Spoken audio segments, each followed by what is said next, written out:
I think we have a role in this room to challenge Jack, to challenge the legislature to do even more.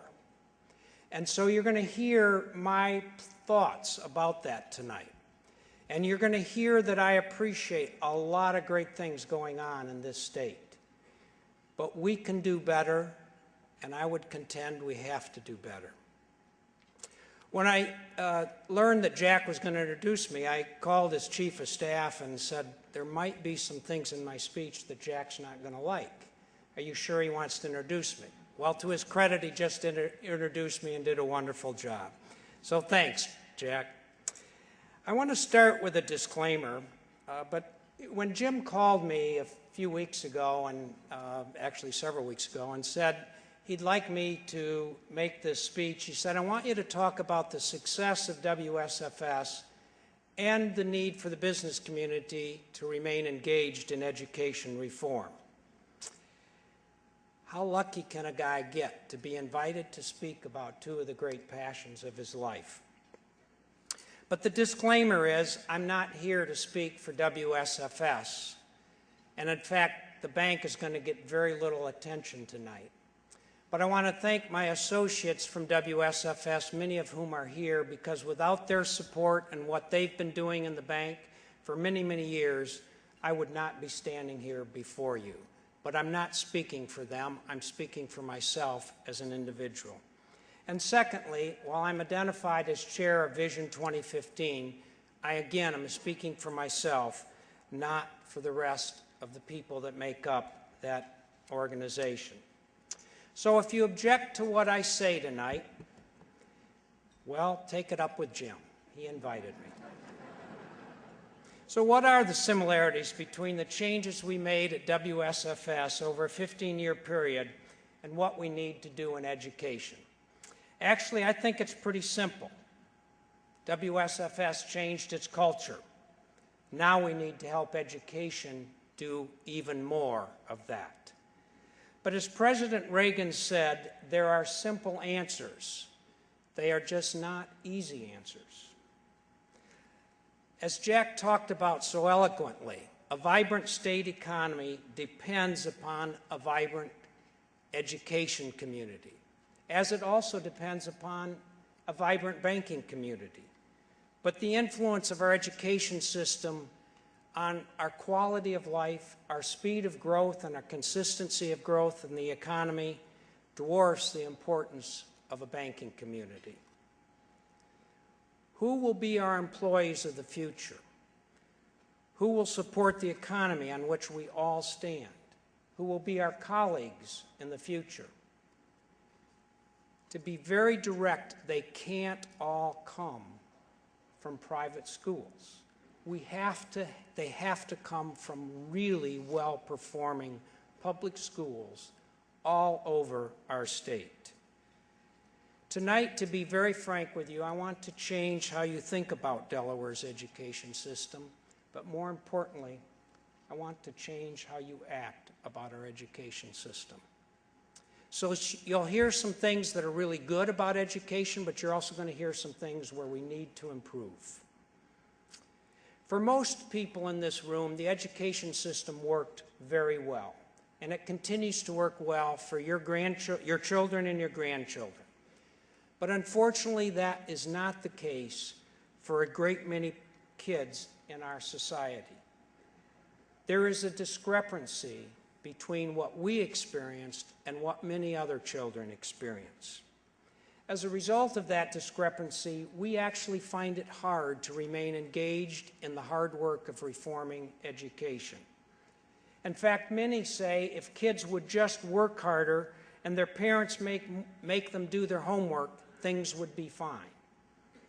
Others say that because many of these kids live in poverty and in broken down family and community systems, it is impossible to provide a quality education for them.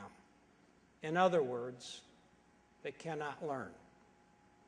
I've heard such statements from many people, including some of you in this room. Let me confess something. 10 years ago, I was one of those people.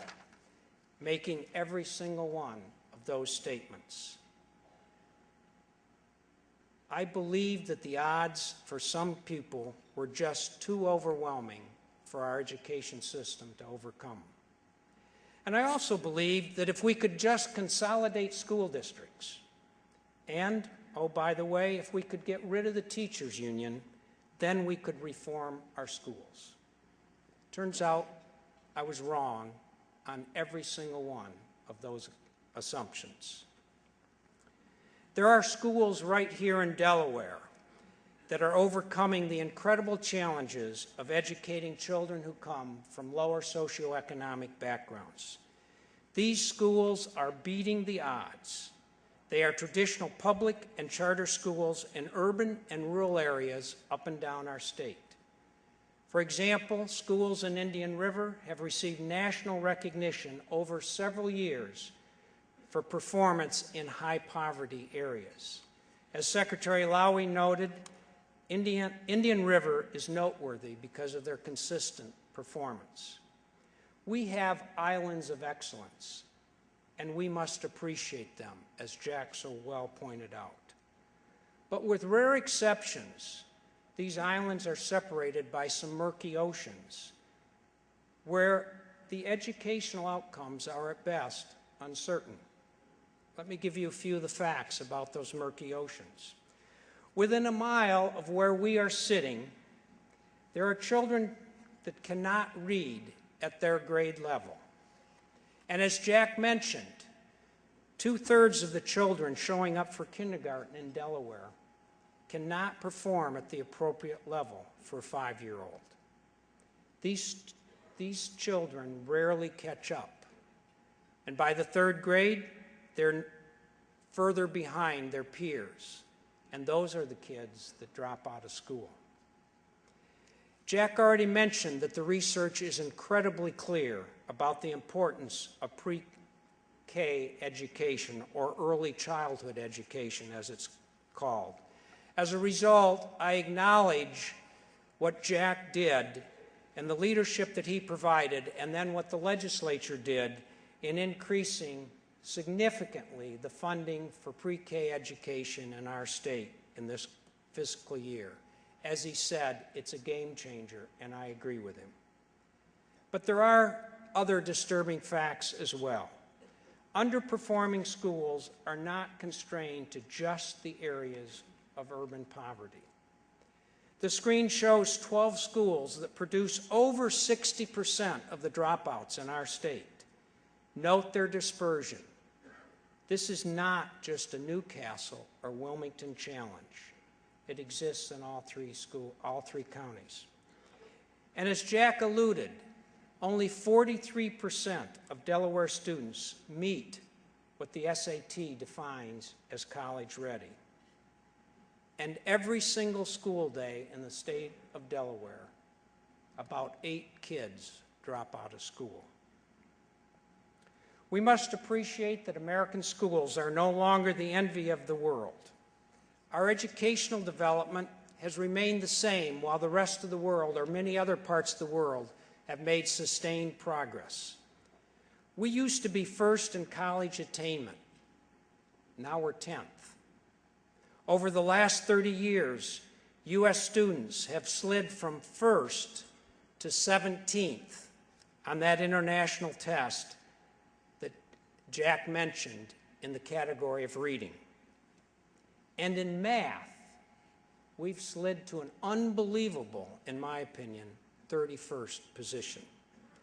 And Delaware's children perform at the U.S. average. So these statistics, while they are national, are essentially describing how our average is in Delaware. The world is getting flatter, as Tom Friedman says. And I don't need to go into all of that, as Jack has already talked about it. And I don't need to tell a room full of job creators how important our education system is to employers and prospective employees. And one other fact that's quite frequently overlooked about the tie between education and the economy.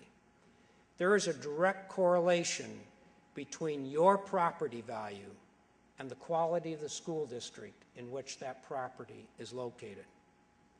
So whether you have children in the public schools or not, you should have a passion about the quality of our schools. And if you're not convinced that education quality is an economic issue, then I would suggest that it's an incredibly moral issue. The zip code in which a child lives should have no bearing on the quality of the education they receive.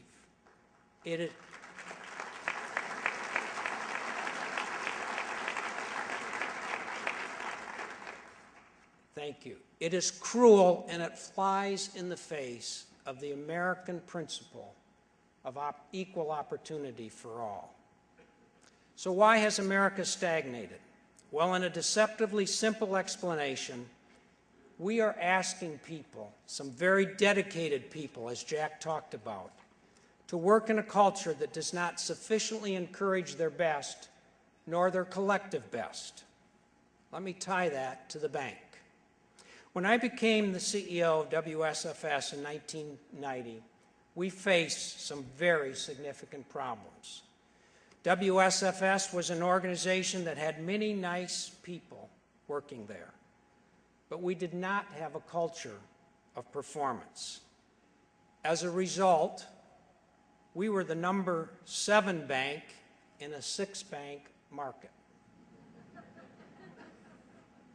I'm glad you got that. I was a little worried about Jim back here.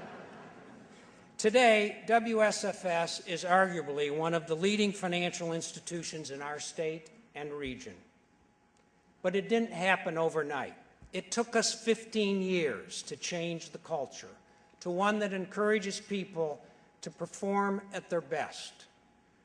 While not perfect, particularly in this present economic environment, on a relative basis, WSFS is a well-performing bank. Now think of this. While that